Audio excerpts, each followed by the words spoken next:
Number 10. Any Price. Taylor had always loved Five Nights at Freddy's. They had all the games, their whole room was decorated in Five Nights at Freddy's merchandise, from their bedspread to their dresser to their slippers, but one thing they were missing was a Funtime Foxy mask. Taylor had searched everywhere online to find one, but the only one he'd ever found got away from him. It was on eBay, and after a bidding war for it, he lost. In his rage, he'd managed to find out who got it and sent them an angry message, insisting he would have paid them any price for it. That night, he awoke to hear a loud thud coming from outside his bedroom door. Groggily, he assumed it was the dog and got up to go check. When he opened the door though, he saw an intruder in his home, wearing the Funtime Foxy mask. Any price? They asked him, brandishing a large kitchen knife. Number 9. Payback. It couldn't be real.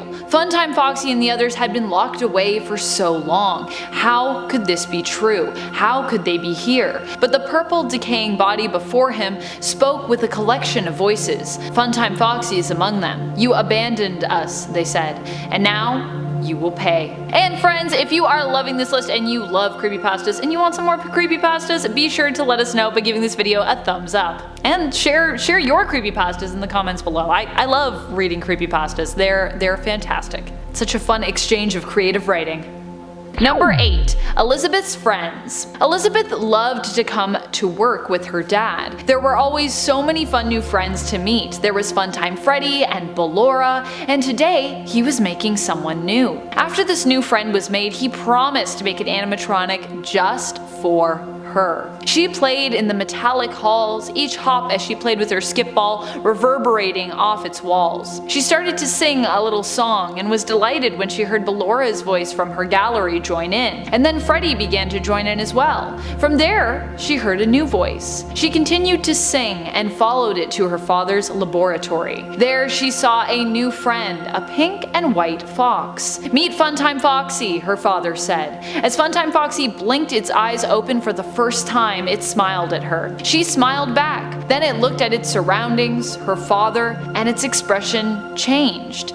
It seemed angry. You have imprisoned us, it said. It reached out and began to choke her father with its strong metal fingers. She watched as his body shook and spasmed. He was gesturing towards something. Elizabeth knew what, but she shook her head, her eyes wide. There was no other way though, she knew. She smashed the button on the podium with her fist. She was sad when Funtime Foxy collapsed to the ground, having been shocked. Somewhere inside her, she knew this was her legacy, and it made her scared. And it's 7, the glitch trap virus. While refreshing scottgames.com, I was waiting for a teaser for Security Breach, but then the screen went black. After waiting for a while, I saw something flash on the screen. It looked like a weird glitch trap. After it appeared, my computer got the blue screen of death, so I had to shut it off. But when I turned it back on, there were all kinds of numbers flashing by. But I swear I saw Springtrap a few times. 5 minutes later, and the screen was tinted red, and I started hearing church bells. Distorted church bells. It rang 12 times, and surely enough, it was midnight.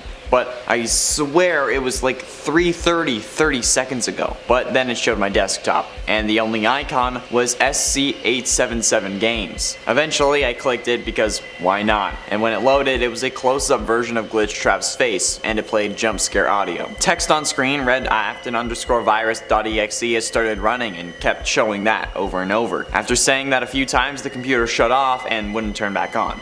And now I have a strange desire to see my son again.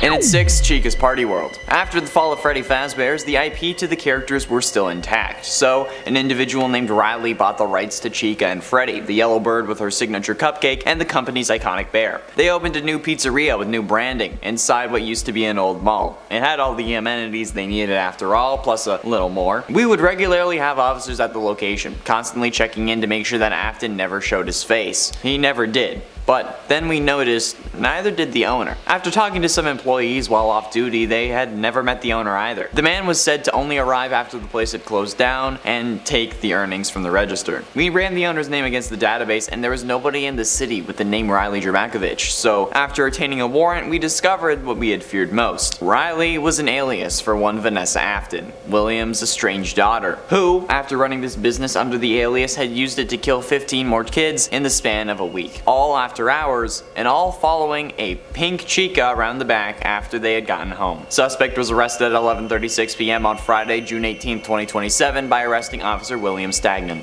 Halfway through into number 5, Stuffed. Finally, my parents are bringing me to Freddy Fazbear's Mega Pizzaplex with David and Joey. When we got there, Glamrock Freddy was already out in the dance zone. David, Joey, and I ran over there immediately because we all love Glamrock Freddy. He was throwing tickets around for the prize counter and said that he has more in the back. He went to get them while we collected the remaining ones. When he took a while to come back, the other children went away, but we had just gotten there, and he left so soon. So, Joey, David, and I went to go find him. We enter one of the rooms and the door closes. We turn around and see some form of weird Bonnie. It was white, and it even looked like a girl. Joey loves Bonnie though, so we went to give him a hug, and got so excited that after he hugged him, he went into shock and fainted. He must have had ketchup with him because it started pooling around him. Then everything went cold. Mom told me to keep my jacket with me, but then I see David fall over too, and then Bonnie picks him up. Then the lights go off, and I hear metal clanging together. And at 4, Vanny.exe. Five Nights at Freddy's Security Breach has just come out. I've been a fan of the series since the beginning, especially after everyone was making their theories about the story. I wanted to play Security Breach when it came out, but I never really had money. I was looking for the game online, but all I would get was links to like pre-order it and stuff. The only links I was actually finding were to a website called Pirate Bay, and they were using a program called uTorrent. I tried installing the program and getting the game, and it worked for a while, but instead of being called Five Nights at Freddy's Security Breach, it was called Vanny. I guess it was to make things sneakier. I loaded the game when it installed, but it wasn't a Five Nights game. The game only had Vanny on the menu. I knew who she was because of all the theories online. She was staring at me, but her eyes always followed me. Not my cursor, but me. I loaded the game and I was the security guard, but instead of being in the security room, I was in the main door to the place. Text faded on screen saying escape, and I heard things fall behind me. I turned around and nothing was there. I tried opening the door, but the door was locked, and I needed to find a key. I went into the first room I saw, and it was the closet. There was nothing in there, but I turned around to leave, and Vanny was standing behind me. She stared at me for what felt like forever, before walking out of sight. I exited the room and checked the others. There was no key at all, and as I head back to the main room, Vanny was there at the door, key around her neck, knife in hand. Number 3, welcome to the party. I had always wanted to go to Freddy Fazbear's Pizzeria, and now my dreams were finally coming true. It was my birthday, and Freddy's also happened to be celebrating its anniversary on the same day, with an unveiling of a new animatronic. Halfway through my birthday, we made our way to the stage for the unveiling. There was a giant pink sheet under the bright spotlight, and Freddy came on. He swiftly pulled it off to reveal an animatronic that he said was called Funtime Foxy. Everyone say hi to my new friend Funtime Foxy, Freddy chortled. We all smiled and shouted back, "Hi, Funtime Foxy!" But then, something went wrong. Funtime Foxy's eyes turned from orange to red, and their face plates moved back to reveal sharp teeth. Everyone screamed and began to run, but I got knocked backwards. By the time I managed to get back up, Funtime Foxy had found their way to me, holding a cake knife in one hand. "Welcome to the party," they said, raising the knife. Number 2, the daring escape. I had never been so scared in my life. I couldn't breathe. The sweat dripped from my brow, and I peered around the corner. I could just make out a flash of white before I pulled my head back behind the dismantled heap of animatronics. They saw me. They had to have seen me. I heard the heavy thud of their feet as they walked around the room searching for me. It was now or never, I thought. If I didn't do something soon, they definitely would find me, and then I'd be scooped. I had to make it to the safe house. I couldn't let any of them find me. I breathed in as deeply and quietly as I could before bolting out from behind the heap. What I hadn't realized was that my foot was actually caught in a wire. That fleeting moment of freedom flashed by me as I tripped and smacked my head off the floor. The pile of parts crashing down on top of me, spilling out around me. Funtime Foxy's eyes locked with mine. They had me now. Number 1, Fake Foxy. For my birthday, my dad gave me a surprise, but he said I had to wait for all my guests to arrive before I could receive it. Once all my guests had arrived, a short time passed before the doorbell rang. It must be our pizza, I thought, and I ran to answer it. I swung the door wide open, and standing in front of me was a massive animatronic, who I knew as Funtime Foxy. Their head tilted from side to side as they looked me up and down. I became extremely uncomfortable as it felt like their eyes were laser focused to me. Soon my dad came up behind me and greeted the animatronic. Apparently it was just a hired performer, at least that's how he talked to them. However, when Foxy came inside, from their movements and the clunk of their heavy feet, they didn't sound human to me. They seemed like a real animatronic. The party was awesome, and I slowly started to become more comfortable around Funtime Foxy, even enjoying the presence of my favorite fake animatronic for the day. However, at the end of the party, when Brad's mom came to pick him up,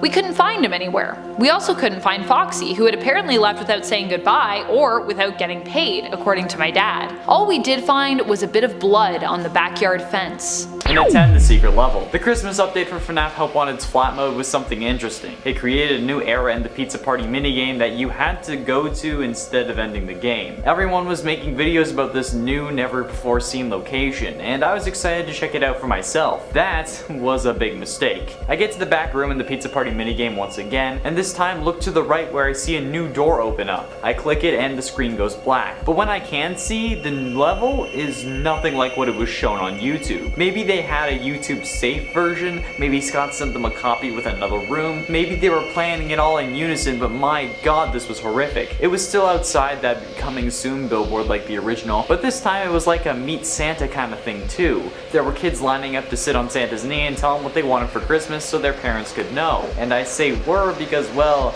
I don't think they're waiting in any lines anymore. The snow was red and soaked in what I can only guess was their children's blood, and the body's still laying there. 15 kids for the 15 victims of Purple Guy. The Santa was still there. I figured he was dead too, but instead, he removed his beard and somehow it was glitch trapped. I don't know how I didn't see it before. It felt like when Harvey Dent doesn't realize it's the Joker until he takes his face mask off. Glitch Trap stood up and I quickly turned off my game before he had the chance to add me to his collection. In a 9-tree trimming. I was home after a long day of work. My girlfriend was coming over in a couple hours and my Christmas tree still hadn't been decorated. My girlfriend had already said that she was sick of decorating trees since she did one at her mother's and then one with her father. They had been separated since she was 15, nearly 10 years ago. I've been playing a lot of video games lately to pass the time before going to sleep since she had been so busy. And recently I've been playing Five Nights at Freddy's, an indie game series that really blew up. But I can't see why. It's not scary. At least, I didn't think I was scared. As I started putting my silver and blue ornament balls on the tree, something I plan to sign into conversation later, I thought I saw something standing behind me in the reflection of the blue one. I spun around and there was nobody behind me. I put a silver one up and I think I see something again, but this time I saw it properly. It looks like a giant chicken with arms and legs holding a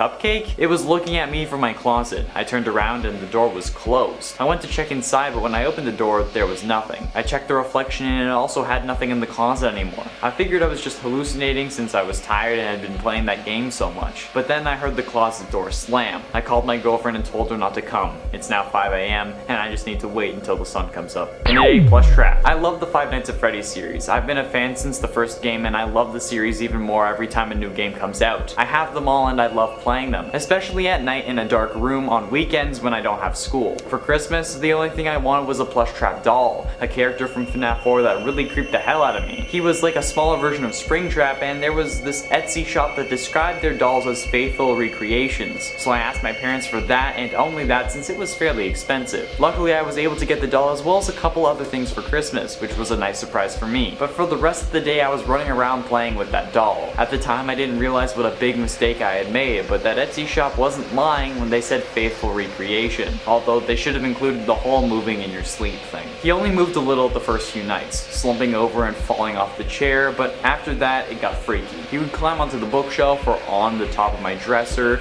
but wherever he was always looking at me when I woke up. Last night he woke up on my bed. He was laying on my other pillow staring at me. My parents didn't believe me. Joked that that's what the faithful recreation meant, but now I'm terrified. I've painted a red X on the floor, and I hope that I can stop him on it. Number 7. All of Us. Sophie had just graduated school and was looking for a summer job to occupy her and help her pay her living costs during her final summer before setting out to look for something in her field in the fall. As she scoured the wanted ads, she noticed a job looking for a nighttime security guard that appeared to be part of Fazbear Entertainment and involved work in an underground facility where animatronics were held. She immediately got excited and was even prepared to make sure she went and got all the prerequisites needed before applying. However, she was confused but happy to see that there were none. The ad read no experience needed. She was the only applicant apparently, so Sophie ended up being hired. On the first day of her job, nothing much happened. On the second day, she noticed some of the animatronics holding areas had become open, but she managed to secure them again before the animatronics wandered off. On the third night, Funtime Foxy's holding area became unlocked, but when she went in to secure it and check in,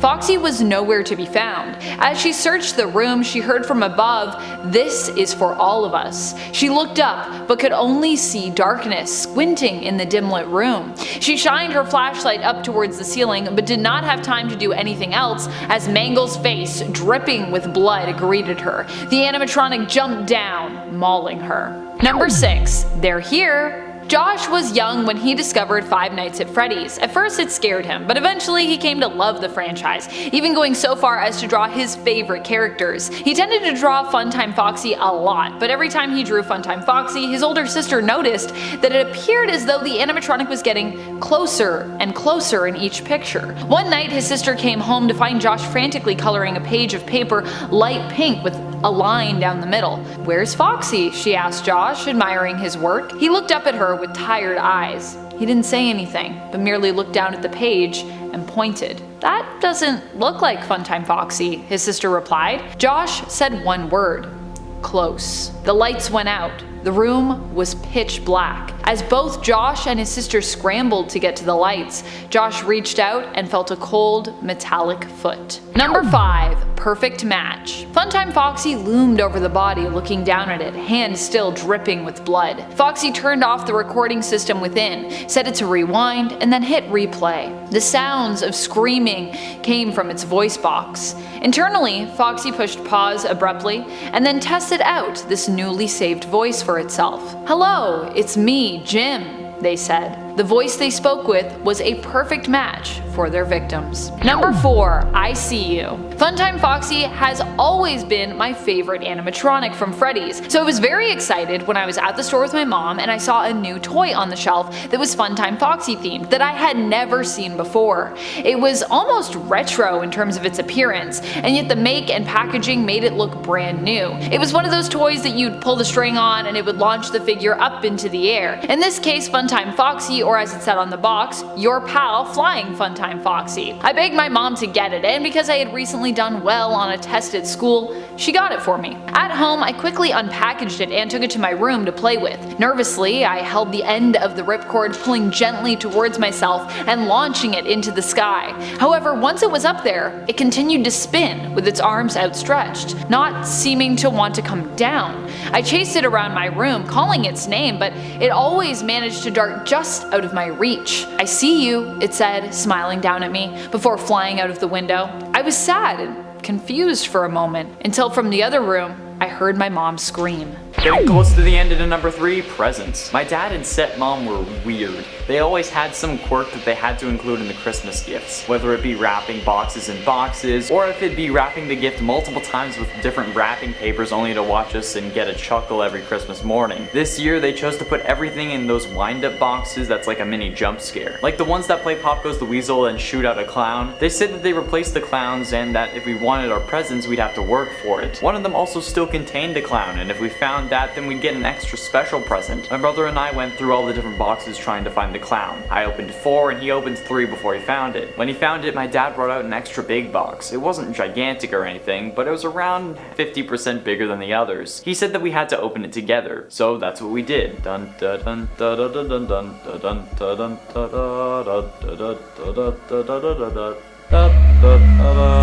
As soon as it popped out, it jumped at us. This weird decaying doll that looked like a malformed rabbit. My brother and I ran scared, but it grabbed his leg and started clawing at it, drawing blood and making him scream. Eventually he stopped, and then it was on to me. As I lay there, bloody and dying, I looked up to see my father bring in 2 more robots, aside from the one that was our stepmom, one with a golden head and the other with orange pigtails. I never understood why he was so obsessed with those things, but I guess that's what I get for being an Afton. And a 2, winner winner. 'Twas the night before Christmas, the whole gang was gathered, the bunny, the fox, and even the mallard. With the stockings hung by the chimney with care, we were in the home of Freddy Fazbear. The pizzeria was silent, as quiet as ever. They had but one chance for a final endeavor. They grabbed at the chicken so fast and so quick, they put her in the oven and cooked up the chick. When she was done, oh it was so tasty, they ate chica fast, and they had to be hasty. For the security guard with his new badge was due, he had been working there for about a day or two. He arrived on the scene to find such a cluster, so the animatronics gathered all the strength they could muster.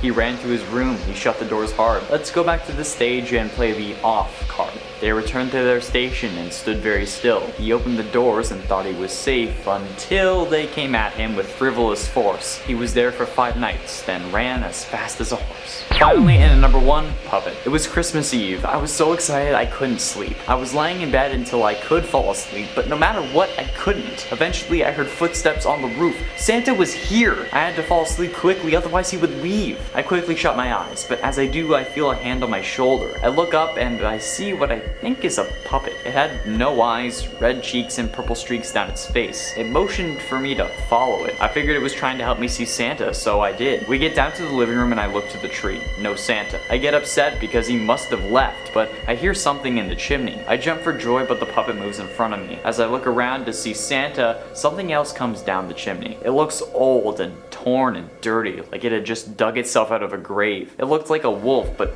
bigger and scarier. The puppet moved me back, getting me out of the way, and motioned for me to run out the door. I didn't know what to do, at least until the giant fox came bursting through my back window, carrying the body of my father, who was dressed in a Santa costume. I closed my eyes, then everything went cold. In a 10, Moondrop. As a kid, Freddy Fazbear's used to be my favorite place on Earth. The animatronics were incredible, more advanced than anything I'd ever seen, and the characters were lovable and unique. Nowadays, they still have the technology beyond our time, stuff I'm sure the government would love to get their hands on, but the atmosphere and the characters have changed. They've gotten creepier and changed from that old mom and pop shop feel that they had at their old locations. And something about this new sun animatronic just gives me the heebie-jeebies. I can't quite put my finger on it. It's like it has a whole other side it doesn't want you to see. That's what it feels like anyway. And once I ran into it alone, it proved me right. The way it changed was horrifying, nothing like I would have ever expected. It's like it shed its skin to turn into that moon thing. And its voice, it got so much worse, like it had been smoking since it was born. And its nails?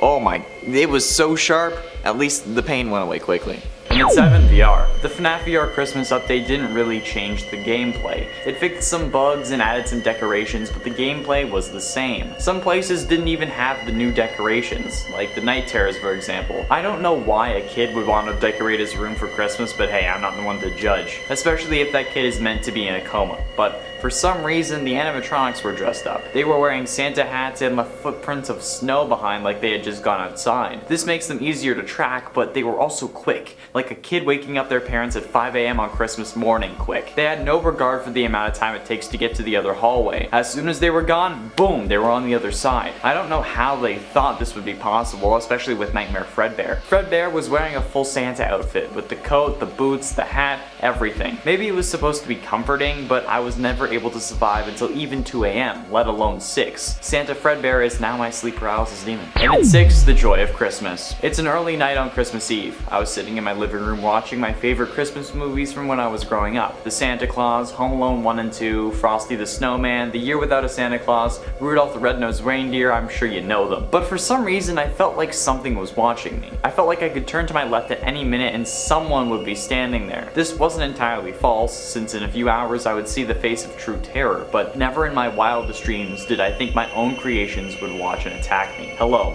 My name is Scott Coffin. You may know me as the creator of the Five Nights at Freddy's series, but this isn't an update, this is a goodbye. You see, a few hours after finishing the Santa Claus with my family, they went to bed, eager for Santa to bring them a bountiful harvest of gifts. But as I placed them down under the tree, I look to my left and see a big purple foot, as clear as day. I knew that foot. It kept me up constantly while I was making the first game. It was meant to be blue, but the lighting made it look weird. Bonnie. I stand and see the others are not too far behind. They look mangled, destroyed, as if they had to climb through hell itself in order to escape the game world. When the other 3 arrive, Bonnie breaks the window and they pile in. They knew this house as well as I did. I guess they were created by me, so it makes sense. I quickly barricade my children's room in a futile attempt to save them from the unhindered wrath of my creation, but I know they're safe. they're here for me. Halfway through number 5, Twisted Christmas. I was out late playing with my sister. Well, it wasn't really that late. It was 9 p.m. and we were still sledding. We eventually fall off the sled and stand up. My sister threw a snowball at me, so of course we had a full-out battle. I couldn't just let her do that. But that's when the snow started moving. We ran on top of the hill to get a better view, and some patches of snow had started shaking as if they were alive. Eventually the snow falls and we see what's really going on. Robots climb out of the holes in the ground like a horror movie. They were old and rusted, like they hadn't been out of the ground in 40 years. They were moving slowly since they were old and cold, but there were many. A bear, a fox, a wolf, and what I think is supposed to be a rabbit. They were horrifying. And then they saw us. They all looked at us in unison. These things were like zombies with the way they came at us slowly. My sister was terrified, too scared to move, so I did the only sensible thing. Grabbed her, the sled, and ran. I ran past the school whose hill we were using and the robots were long gone, but that wasn't gonna stop me. I kept running as fast as I can all the way home. When I got there, I noticed that I had the sled, but not my sister. I swore I grabbed her. Where the hell did she go? And at 4 house on the hill. There was one house left on Santa's Christmas route. It was alone on a hill in the middle of what seemed like nowhere. There was an old rundown barn in the distance at the bottom of the hill, but other than that and a driveway, there wasn't really anything else. This was the last one, the Aftons. Michael had been naughty, so he was getting coal. However, his little brother had been through so much. Santa lands on the roof and climbs down the chimney, but this was a longer climb than usual. When he gets out, he seems to be in the basement, surrounded by robot parts and a giant vat of some boiling liquid. It looked like hot metal, but Santa could feel something else coming from it. It felt like the metal was crying. He was about to turn around when he heard the click of a shotgun. "Who are you and what are you doing down here?" a deep voice said. "Haven't you ever heard of Santa Claus, William?" Santa said. "Put the gun down and let me go." William started lowering the gun. Bang! Shot Santa. Getting close to the end, and at number 3, Fake Monty. For my birthday, my dad gave me a surprise, but he said I would have to wait for all my guests to arrive before I could get it. Once all the guests had arrived, it was just a short time passing before the doorbell rang. It must have been our pizza, I thought, so I ran to answer it. I swung the door open, and standing in front of me was a massive animatronic who I knew as Montgomery Gator. Their head tilted from side to side, and they looked me up and down. I became extremely uncomfortable as it felt like their eyes were laser focused on me. Soon my dad came up behind me and greeted the animatronic. Apparently it was just a hired performer. At least that's how he talked to them. However, when Monty came inside, from their movements and the clunk of their feet, they didn't sound human. They seemed like a real animatronic. The party was awesome, and I slowly started to become more comfortable around Monty, even enjoying the presence of my favorite fake animatronic for the day. However, at the end of the party, when Brad's mom came to pick him up, we couldn't find him anywhere. We also couldn't find Monty, who had apparently left without saying goodbye or without getting paid, according to my dad. All we did was find a bit of blood on the backyard fence. Penultimately, in at number 2, Locked In. Pitch black. Like nothing you've ever seen. Not a sound was made. Not yet, anyway. Then, the nightlights turned on, tinted red. Then a voice, initiating nighttime protocols. That's when it starts. You can almost hear your blood pumping faster as the 4 alcoves light up. Roxy, Chica, Freddy, and Monty. The main animatronics of Freddy Fazbear's make a pizzaplex. As the lights turn on, the animatronics themselves come to life, and they don't really take a liking to intruders. I run to the door, but it slams closed in front of me, and the gust of wind nearly knocks me over. I take a second to pause and think, how am I going to get out of here? When all of a sudden my thoughts are cut short by a bright light pointed directly at me. That same voice that initiated nighttime protocols calls out again. Intruder in the entrance cortex, priority target. I hear the walking of the animatronics increase. They're heading my way. Anywhere I move, the light follows me, until I see a hand reach out from the darkness. "Come with me, Gregory," it says. It sounds like a woman. I take her hand, and it's kinda furry, but then the lights start off. And finally, in number 1, Roxy. It was Christmas Eve. I was so excited I couldn't sleep. I was laying in bed, but I just couldn't fall asleep. Eventually, I heard footsteps on the roof. Santa was here, so I had to fall asleep quickly, otherwise he would leave. I quickly shut my eyes, but as I do, I feel a hand on my shoulder. I look up and I see what I think is Roxanne Wolf. It has plastic like fur, sharp teeth, and a weird soothing smile. It motioned for me to follow him. I figured it was trying to help me see Santa, so I followed. We get down to the living room and I look to the tree. No Santa. I get upset because he must have left, but I hear something in the chimney. I jump for joy, but Roxy moves in front of me. As I turn around to see Santa, something else comes down the chimney. It looks old and torn and dirty, like it had just dug itself out of a grave. It looks like Freddy, but bigger and scarier. This Roxy moved me back, getting me out of the way, and motioned for me to run to the door. I didn't know what to do, at least until the giant bear burst through my back window, carrying the body of my father, who was dressed in a Santa costume. I closed my eyes, then everything went cold.